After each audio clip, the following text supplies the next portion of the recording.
Deshonda Sanchez, a trans woman, was desperately pounding at someone's front door seeking help Wednesday morning.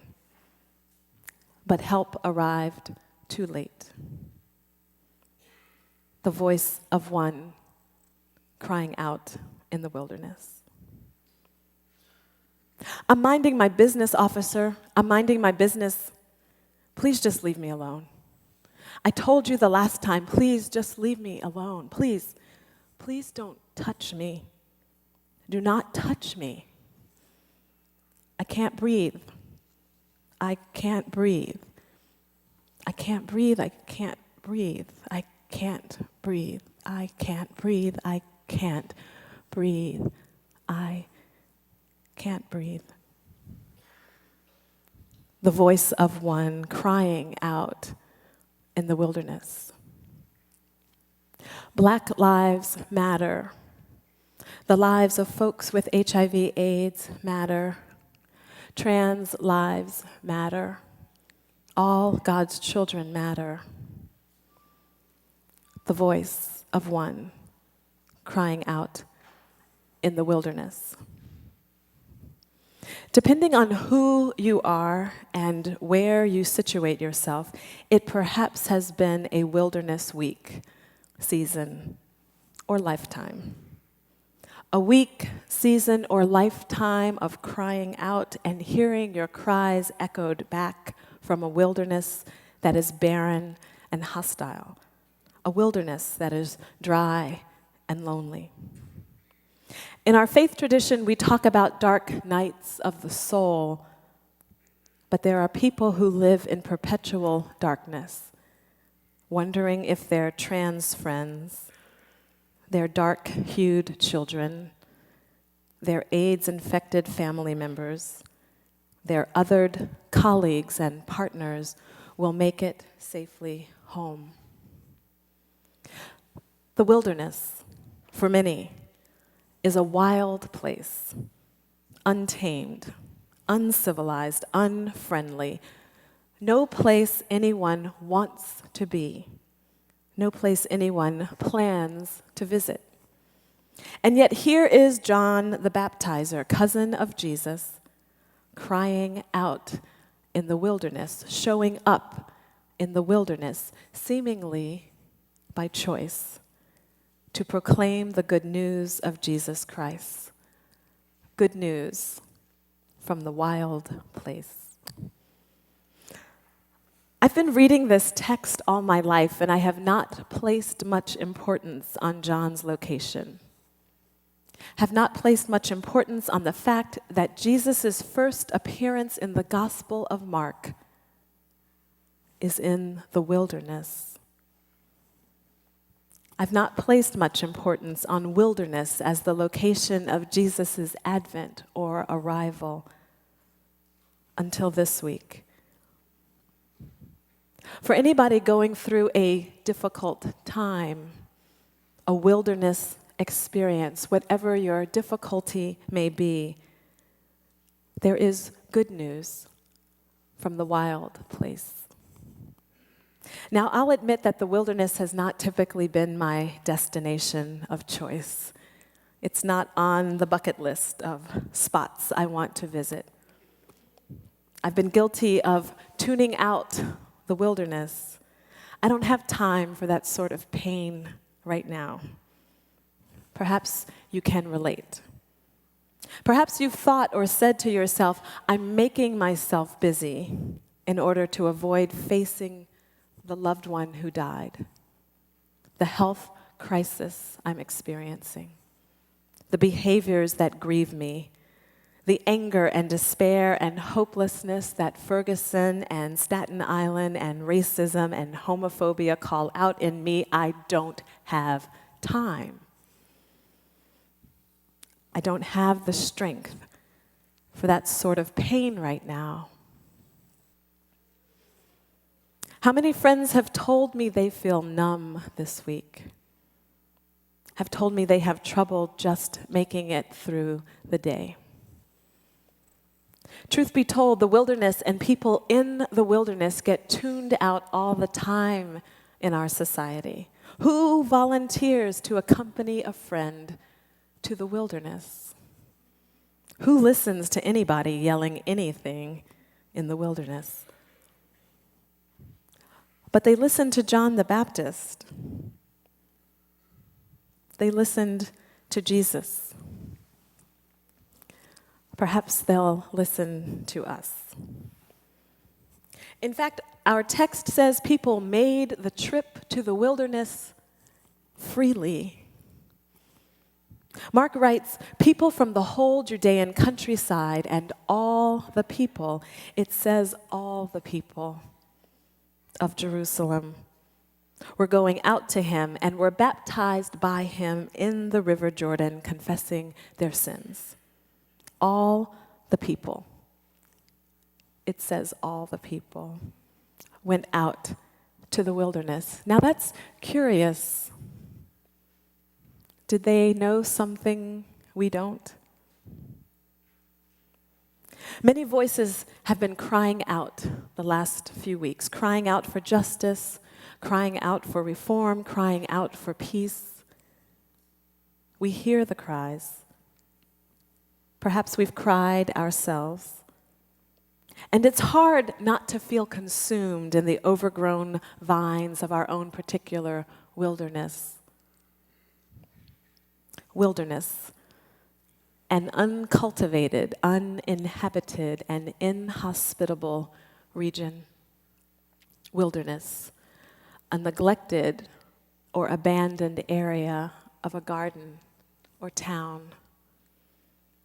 Wilderness, a position of disfavor, especially in a political context. But Mark writes that all the people, it really does say all the people, went out to the wilderness freely, voluntarily. It is a relatively modern development to understand wilderness as uncultivated, uninhabited, and inhospitable. It is an industrial revolution development to understand wilderness as a place to be tamed and subdued. It is perhaps a spiritual misstep to only understand wilderness as a place of deep darkness and despair, a place of fright and fear, a place of neglect and abandonment. That is not the wilderness John the Baptist inhabits. That is not the wilderness from which his voice cries out.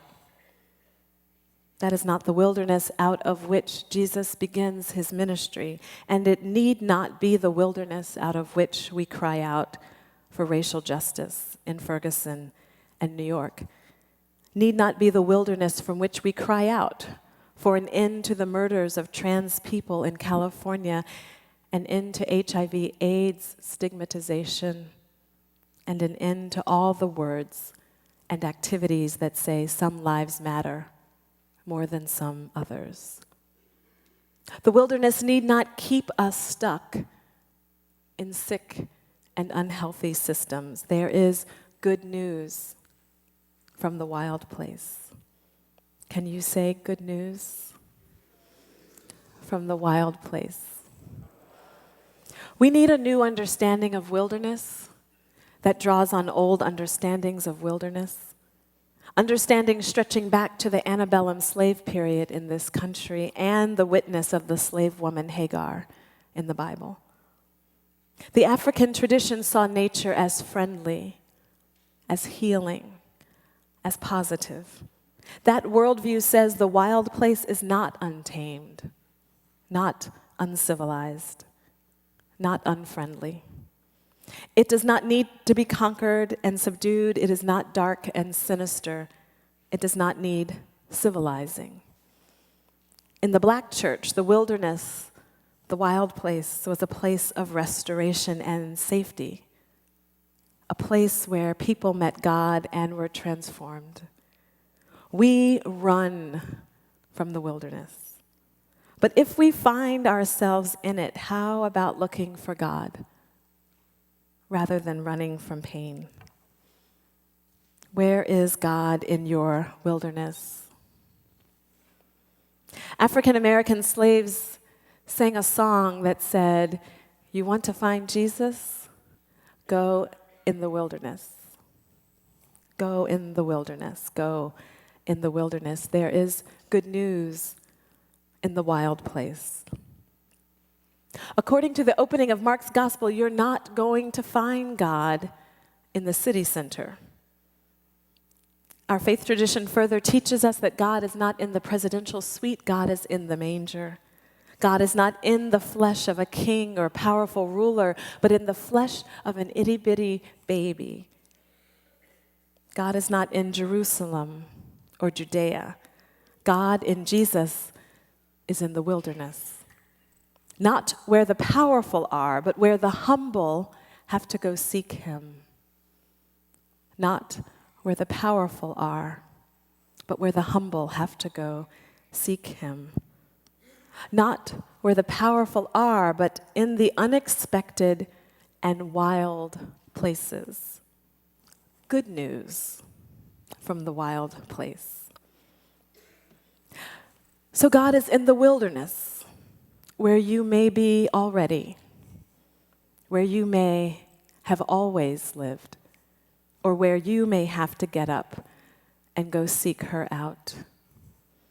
The wilderness is where you go for strength, where antebellum slaves said you had to get quiet and get down on your knees to find that thing, that God thing.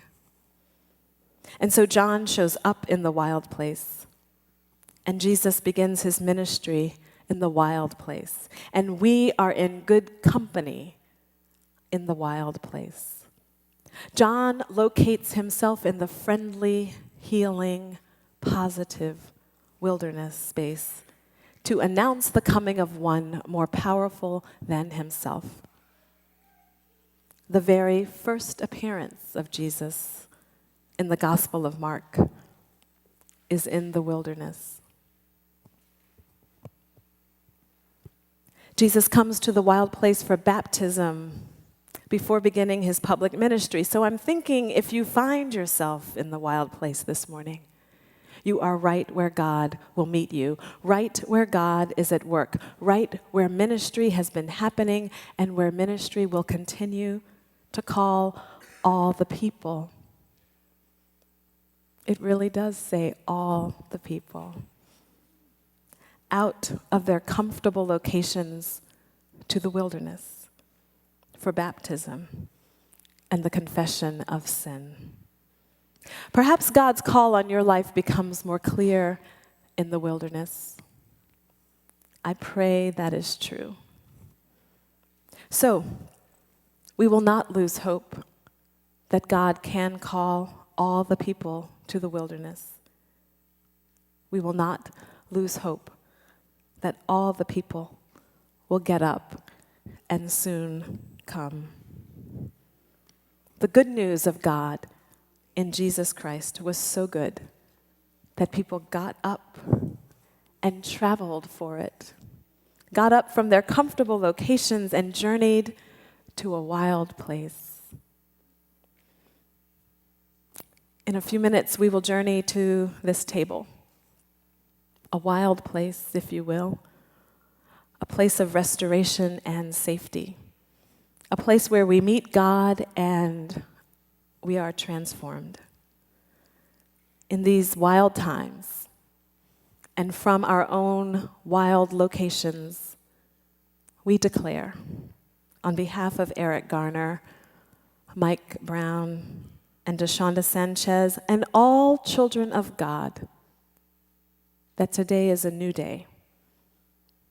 And this is the beginning. The beginning of what, you might ask? The beginning of the good news of Jesus Christ, the Son of God. Good news from the wild place. May there be justice. May there be healing. May it be so. Amen.